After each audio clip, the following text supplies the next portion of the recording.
Perkenalkan, nama saya Seruni Trilce Lestari, usia 26 tahun dan berprofesi sebagai psikolog klinis.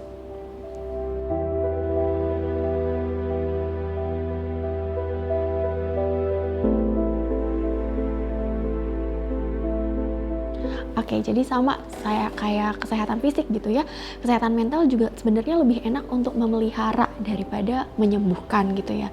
Jadi ada banyak orang-orang yang datang ke psikolog dengan stigma-stigma, oh ya sudah sakit berat dan lain-lain. Padahal lebih nyaman kalau misalnya kita masih fungsional, dalam artian kita masih bisa berfungsi sehari-hari tapi dengan ada permasalahan-permasalahan minor gitu. Nah, dengan ke psikolog seringkali nanti kita bisa diajak untuk menceritakan, mencurhatkan, kemudian mendapatkan sudut pandang baru, dan yang terlebih penting itu bisa mengidentifikasi si emosi kita, mengidentifikasi permasalahan kita, dengan nanti mungkin dibantu berproses sama psikolog, seperti itu sih.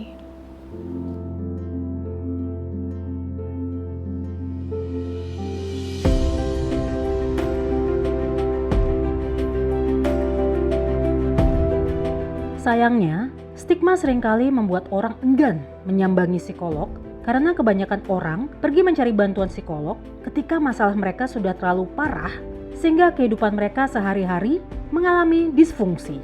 Akibatnya, tak jarang seseorang yang pergi ke psikolog mendapatkan julukan negatif.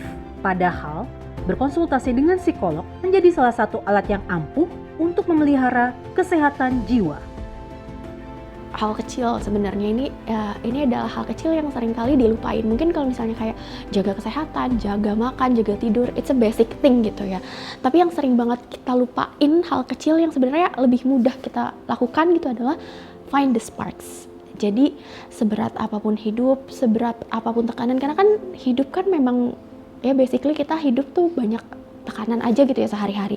Nah, yang sering banget kita lupakan adalah kita nemuin waktu sedikit gitu atau hal kecil aja yang tetap bikin kita bahagia di hari itu. Entah nonton, entah menggambar, entah main musik. Itu hal-hal kecil yang ternyata bisa bikin kita dalam tanda kutip waras gitu loh sehari-hari. Dan itu sering banget orang di masa-masa sekarang gitu, dengan kehidupan yang kayaknya berputarnya cepat banget sekarang, cuman tidur, bangun untuk kerja, balik lagi ke rumah, commute, terus tidur lagi, nggak menemukan si waktu-waktu itu. Padahal waktu-waktu kecil penting itu sangat dibutuhkan untuk kita kembali menemukan kebahagiaan itu, si sparks-nya itu gitu.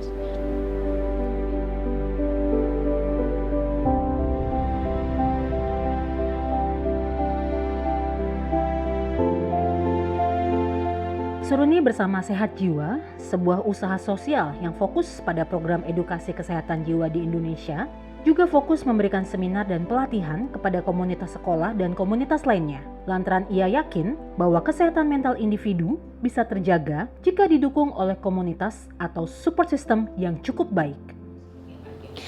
Basically, jalanin hobi ya. Hobi itu penting banget, karena makanya orang yang punya hobi itu sebenarnya lebih beruntung gitu ya. Jalanin hobi.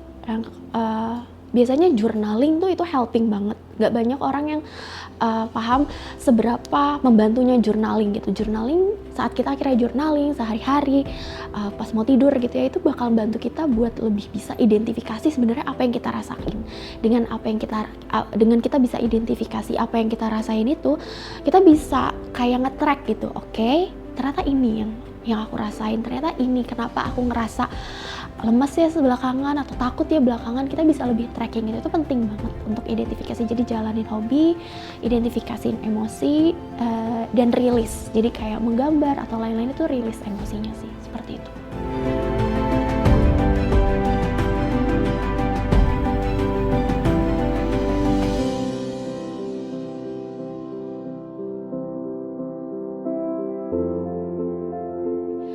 Jadi karena si remaja-remaja itu kan memang lahir di dunia yang memang udah banyak tuntutan dengan sosial media dan lain-lain. Mereka lebih sering membandingkan diri, FOMO dan lain-lain gitu. Ditambah memang adanya transgenerational trauma, di mana pola asuh yang terbentuk karena masalah yang belum selesai dari nenek kakek kita itu akhirnya udah besar sekali di masa anak-anak remaja sekarang gitu ya, dari neneknya yang mungkin punya permasalahan-permasalahan tertentu yang belum selesai, menghasilkan pola asuh tertentu yang mungkin kurang baik ke ibunya, kemudian ibunya dengan permasalahan-permasalahan tertentu yang akhirnya belum selesai juga ditransfer mengasuh lagi si anak remaja sekarang gitu ya.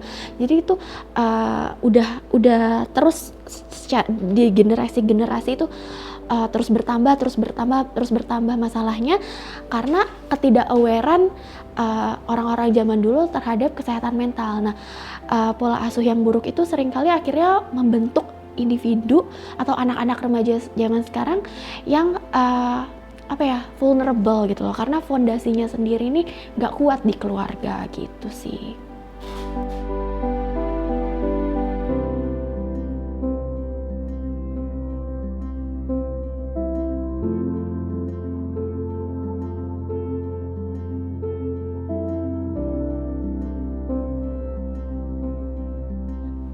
Oke, jadi kalau di psikologi kan pasti ada faktor internal dan eksternal. Saat seseorang akhirnya pergi ke psikolog, itu butuh ada willingness dan readiness dari individunya. Tapi ternyata willingness dan readiness mereka sendiri tuh belum cukup kalau ternyata memang lingkungannya ini belum mendukung gitu. Jadi kayak misalnya remaja butuh sekolah, orang tua, guru, semuanya ikut mendukung dalam perkembangan mereka. Sama kayak mungkin dimetaforain seperti tumbuhan gitu ya. Saat tumbuhan nggak bisa tumbuh dengan baik, apakah benar-benar tumbuhannya aja yang kita salahin? Kita kan pasti ada tanahnya kita cek, gimana cahaya mataharinya, airnya gimana. Nah, sama dengan manusia juga, kita makhluk sosial, kita bergesekan dengan banyak lingkungan, individu, lain-lain. Kita dengan readiness dan willingness kita itu butuh keras banget, willingness dan readiness untuk akhirnya bisa feeling better.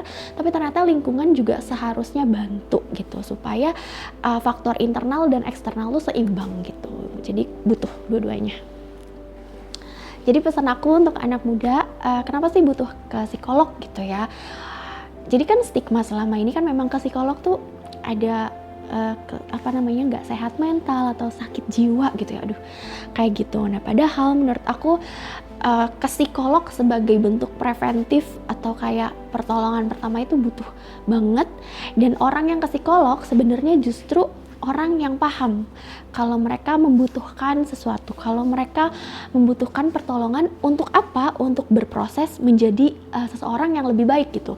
Jadi justru orang yang ke psikolog, dia yang paham bahwa aku mau jadi seseorang yang lebih baik berproses ke depannya gitu. Instead of ngapain sih ke psikolog, padahal mungkin sebenarnya dia butuh pertolongan atau guide tertentu untuk berproses gitu. Nah, individu yang akhirnya nggak ke psikolog kan mungkin nggak punya tools tertentu yang akhirnya membuat mereka feeling better atau berproses lebih baik. Nah, individu yang sadar aku butuh ke psikolog, mereka akan punya tools tertentu, tools guidance gitu, yang akhirnya bisa membuat mereka ya lebih baik gitu berprosesnya gitu sih. Jadi jangan takut,